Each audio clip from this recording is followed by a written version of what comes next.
بسم اللہ الرحمن الرحیم۔ السلام علیکم ورحمۃ اللہ وبرکاتہ۔ ناظرین، آج ہم آپ کے ساتھ معراج نبی صلی اللہ علیہ وسلم کے واقعے کی تفصیل بیان کریں گے، تو ہماری ویڈیو کو آخر تک ضرور دیکھیے گا کیونکہ اس میں آپ کو بہت سی معلومات حاصل ہوں گی۔ تو چلیے ویڈیو کا آغاز کرتے ہیں۔ واقعہ معراج نبی صلی اللہ علیہ وآلہ وسلم۔ اس واقعے کی تاریخ اور سال کے متعلق مورخین اور اہل سیر کی آراء مختلف ہیں۔ ان میں سے ایک رائے یہ ہے کہ نبوت کے 12ویں سال 27 رجب کو 51 سال 5 مہینے کی عمر میں نبی اکرم صلی اللہ علیہ وآلہ وسلم کو معراج ہوئی، جیسا کہ علامہ قاضی محمد سلمان منصور پوری رحمۃ اللہ علیہ نے اپنی کتاب مہر نبوت میں تحریر فرمایا۔ اسرا کے معنی رات کو لے جانے کے ہیں۔ مسجد حرام مکہ مکرمہ سے مسجد اقصی کا سفر، جس کا تذکرہ سورہ بنی اسرائیل میں کیا گیا ہے، اس کو اسرا کہتے ہیں، اور یہاں سے جو سفر آسمانوں کی طرف ہوا اس کا نام معراج ہے۔ معراج عروج سے نکلا ہے، جس کے معنی چڑھنے کے ہیں۔ حدیث میں عروج بئی یعنی مجھ کو اوپر چڑھایا گیا کا لفظ استعمال ہوا ہے، اس لیے اس سفر کا نام معراج ہو گیا۔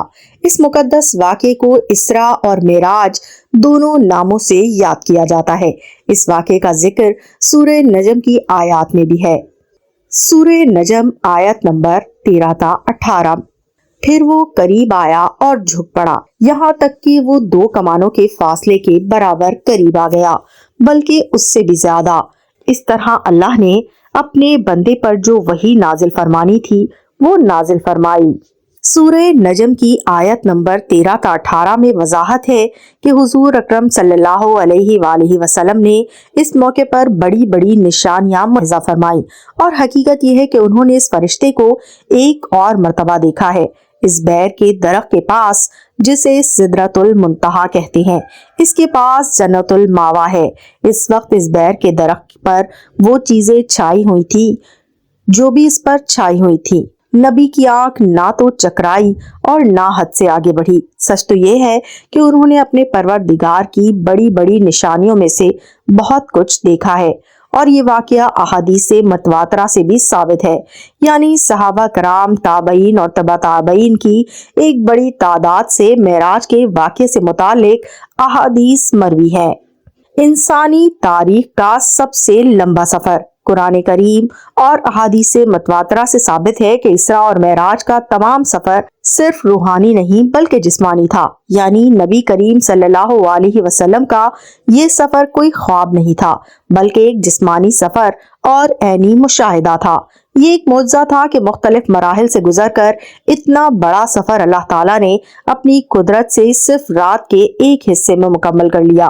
اللہ تعالیٰ جو اس پوری کائنات کا پیدا کرنے والا ہے، اس کے لیے کوئی بھی کام مشکل نہیں ہے، کیونکہ وہ تو قادر مطلق ہے، جو چاہتا ہے کرتا ہے، اس کے تو ارادہ کرنے پر چیز کا وجود ہو جاتا ہے۔ معراج کا واقعہ پوری انسانی تاریخ کا ایک ایسا عظیم اور بے نظیر معجزہ ہے جس کی مثال تاریخ پیش کرنے سے قاصر ہے۔ خالق کائنات نے اپنے محبوب صلی اللہ علیہ وآلہ وسلم کو دعوت دے کر اپنا مہمان بنانے کا وہ شرف عظیم عطا فرمایا جو نہ کسی انسان کو کبھی حاصل ہوا اور نہ کسی مقرب ترین فرشتے کو۔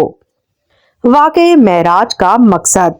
واقعہ معراج کے مقاصد میں جو سب سے مختصر اور عظیم بات قرآن کریم کی سورہ بنی اسرائیل میں ذکر کی گئی وہ یہ ہے کہ ہم یعنی اللہ تعالیٰ نے آپ صلی اللہ علیہ وسلم کو اپنی کچھ نشانیاں دکھلائیں۔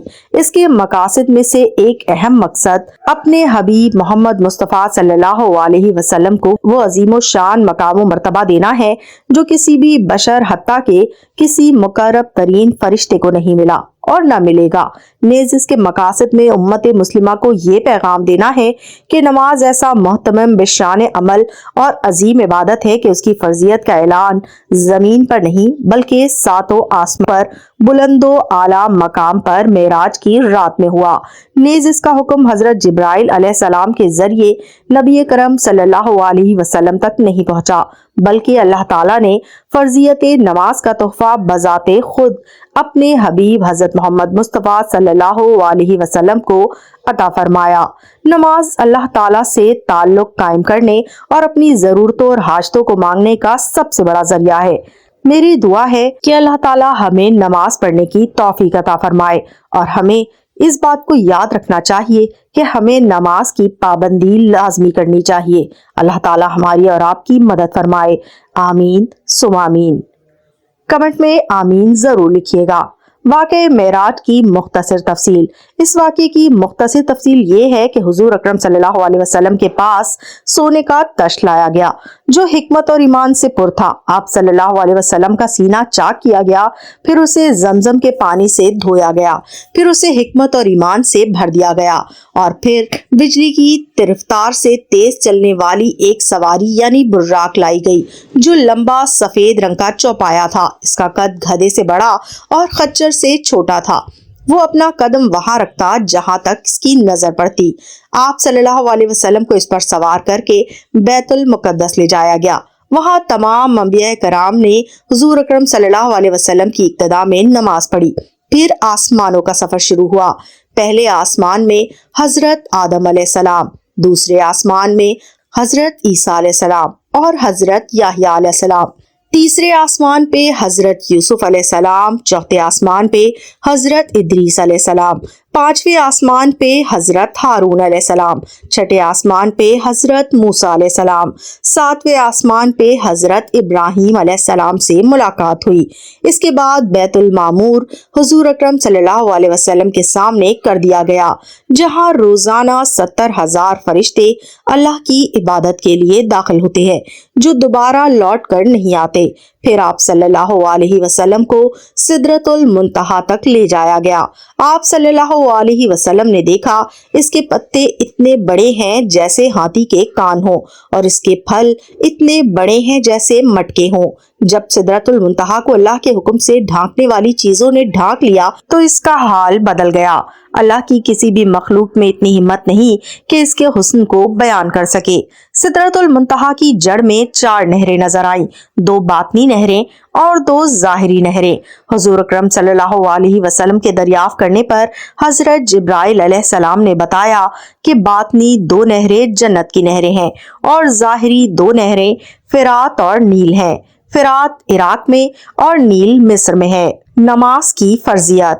اس وقت اللہ تعالیٰ نے ان چیزوں کی وحی فرمائی جن کی وحی اس وقت فرمانا تھی، اور وہ 50 نمازیں فرض کی۔ واپسی پر حضرت موسیٰ علیہ السلام سے ملاقات ہوئی۔ حضرت موسیٰ علیہ السلام کے کہنے پر حضور اکرم صلی اللہ علیہ وسلم چند مرتبہ اللہ تعالیٰ کے دربار میں حاضر ہوئے اور نماز کی تخفیف کی درخواست کی۔ ہر مرتبہ 5 نمازیں معاف کر دی گئیں، یہاں تک کہ صرف 5 نمازیں رہ گئیں۔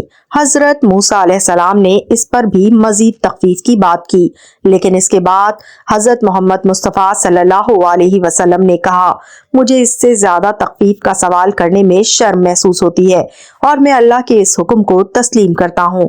اس پر اللہ تعالیٰ کی طرف سے ندا آئی، میرے پاس بات بدلی نہیں جاتی، یعنی میں نے اپنے فریضے کا حکم باقی رکھا اور اپنے بندوں سے تخفیف کر دی۔ میں ایک نیکی کا بدلہ 10 بنا کر دیتا ہوں۔ غرض یہ کہ ادا کرنے میں 5 ہیں اور ثواب میں 50 ہی ہیں۔ سبحان اللہ۔ تو میرے ساتھیوں، نماز کو ضرور ادا کریں۔ یہ میرے رب کا کرم ہے کہ وہ ہمیں 5 نمازیں ادا کرنے پر 50 نمازوں کا ثواب دیتا ہے۔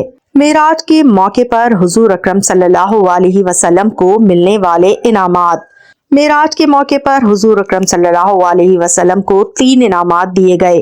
حضور اکرم صلی اللہ علیہ وسلم کو اللہ تعالیٰ سے انسان کا رشتہ جوڑنے کا سب سے اہم ذریعہ یعنی نماز کی فرضیت کا تحفہ ملا، اور حضور اکرم صلی اللہ علیہ وسلم کا اپنی امت کی فکر اور اللہ کے فضل و کرم کی وجہ سے 5 نمازوں کی ادائیگی پر 50 نمازوں کا ثواب دیا گیا۔ سورہ بقرہ کی آخری آیات امن رسول سے لے کر آخر تک عنایت فرمائی گئیں۔ قانون کا اعلان کیا گیا کہ حضور اکرم صلی اللہ علیہ وسلم کی امت کے شرک کے علاوہ تمام گناہوں کی معافی ممکن ہے، یعنی کبیرہ گناہوں کی وجہ سے ہمیشہ عذاب میں نہیں رہیں گے بلکہ توبہ سے معاف کر دیے جائیں گے اور عذاب بھگت کر چھٹکارا مل جائے گا۔ البتہ کافر اور مشرک ہمیشہ جہنم میں رہیں گے۔ معراج میں دیدار الہی۔ زمانہ قدیم سے اختلاف چلا آ رہا ہے کہ حضور اکرم صلی اللہ علیہ وسلم شب معراج میں دیدار خداوندی سے مشرف ہوئے یا نہیں۔ اگر رؤیت ہوئے بھی تو رؤیت بصری تھی یا قلبی۔ البتہ ہمارے لیے اتنا مان لینا کافی ہے کہ یہ واقعہ برحق ہے۔ یہ واقعہ رات کے صرف ایک حصے میں ہوا، نیز بیداری کی حالت میں ہوا، اور حضور اکرم صلی اللہ علیہ وسلم کا بہت بڑا معجزہ ہے۔ سفر معراج کے بعض مشاہدات۔ اس عظیم سفر میں آپ صلی اللہ علیہ وسلم کو جنت و دوزخ کے مشاہدے کروائے گئے اور مختلف گناہگاروں کے احوال بتائے گئے۔ آج میں آپ سے ان کا ذکر کر رہی ہوں، سنتے ہیں اور اپنے آپ کو دیکھتے ہیں۔ اللہ تعالیٰ ہمیں ان گناہوں سے محفوظ فرمائے اور ہماری اصلاح کرے، آمین ثم آمین۔ حضرت انس رضی اللہ تعالیٰ عنہ سے روایت ہے کہ حضور اکرم صلی اللہ علیہ وسلم نے ارشاد فرمایا، جس رات مجھے معراج کروائی گئی میں ایسے لوگوں پر سے گزرا جن کے ناخن تانبے کے تھے اور وہ اپنے چہروں اور سینوں کو چھیل رہے تھے۔ میں نے جبرائیل علیہ السلام سے دریافت کیا، یہ کون لوگ ہیں؟ انہوں نے جواب دیا، یہ وہ لوگ ہیں جو لوگوں کے گوشت کھاتے ہیں، یعنی ان کی غیبت کرتے ہیں اور ان کی بے آبروئی کرنے پر پڑے رہتے ہیں۔ ابو داؤد۔ اللہ اکبر۔ اللہ تعالی ہمیں اور آپ کو یہ غیبت جیسی بری عمل سے محفوظ فرمائے، آمین ثم آمین۔ سود خوروں کی بدحالی۔ حضرت ابو ہریرہ رضی اللہ تعالیٰ عنہ سے روایت ہے کہ حضور اکرم صلی اللہ علیہ وسلم نے ارشاد فرمایا کہ جس رات مجھے سیر کروائی گئی میں ایسے لوگوں پر سے گزرا جن کے پیٹ اتنے بڑے بڑے تھے جیسے انسانوں کے رہنے کے گھر ہوتے ہیں۔ ان میں سانپ تھے جو باہر سے ان کے پیٹوں میں نظر آ رہے تھے۔ میں نے کہا، جبرائیل یہ کون لوگ ہیں؟ انہوں نے کہا کہ یہ سود کھانے والے ہیں۔ کچھ لوگوں کے سر پتھروں سے کچلے جا رہے تھے۔ آپ صلی اللہ علیہ وسلم کا گزر ایسے لوگوں کے پاس سے بھی ہوا جن کے سر پتھروں سے کچلے جا رہے تھے۔ کچل جانے کے بعد پھر ویسے ہی ہو جاتے جیسے پہلے تھے۔ اسی طرح یہ سلسلہ جاری تھا، ختم نہیں ہو رہا تھا۔ آپ صلی اللہ علیہ وسلم نے جبرائیل علیہ السلام سے پوچھا، یہ کون لوگ ہیں؟ جبرائیل علیہ السلام نے جواب دیا، یہ لوگ نماز میں کاہلی کرنے والے ہیں۔ اللہ اکبر۔ اللہ مجھے اور آپ کو نماز کو پابندی کے ساتھ اول وقت پہ ادا کرنے کی توفیق عطا فرمائے، آمین ثم آمین۔ زکوٰۃ نہ ادا کرنے والوں کی بدحالی۔ آپ صلی اللہ علیہ وسلم کا گزر ایسے لوگوں کے پاس سے بھی ہوا جن کی شرم گاہوں پر آگے اور پیچھے چیتڑے لٹے ہوئے تھے اور اونٹ اور بیل کی طرح چرتے تھے اور کانٹے دار اور خبیث درخت اور جہنم کے پتھر کھا رہے تھے۔ آپ صلی اللہ علیہ وسلم نے پوچھا، یہ کون لوگ ہیں؟ جبرائیل علیہ السلام نے کہا، یہ وہ لوگ ہیں جو اپنے مالوں کی زکوٰۃ ادا نہیں کرتے۔ سڑا ہوا گوشت کھانے والے لوگ۔ آپ صلی اللہ علیہ وسلم کا گزر ایسے لوگوں کے پاس سے بھی ہوا جن کے سامنے ایک ہانڈی میں پکا ہوا گوشت ہے اور ایک ہانڈی میں کچا اور سڑا ہوا گوشت رکھا ہے۔ یہ لوگ سڑا ہوا گوشت کھا رہے تھے اور پکا ہوا گوشت نہیں کھا رہے تھے۔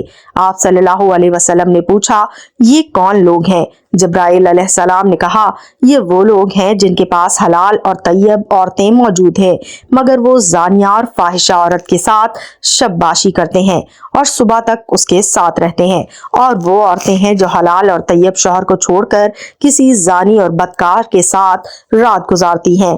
اللہ اکبر۔ اللہ مجھے اور آپ کو ان تمام گناہوں سے پاک کرے اور ہدایت کی زندگی عطا فرمائے اور ہدایت کی موت عطا فرمائے، آمین ثم آمین۔ دوستوں میں امید کرتی ہوں آپ کو میری آج کی ویڈیو پسند آئی ہوگی۔ اگر آپ کو ویڈیو پسند آئی تو ہمارے چینل کو لائک کیجیے اور شیئر کیجیے۔ ملتے ہیں اگلی ویڈیو میں، تب تک کے لیے اللہ حافظ۔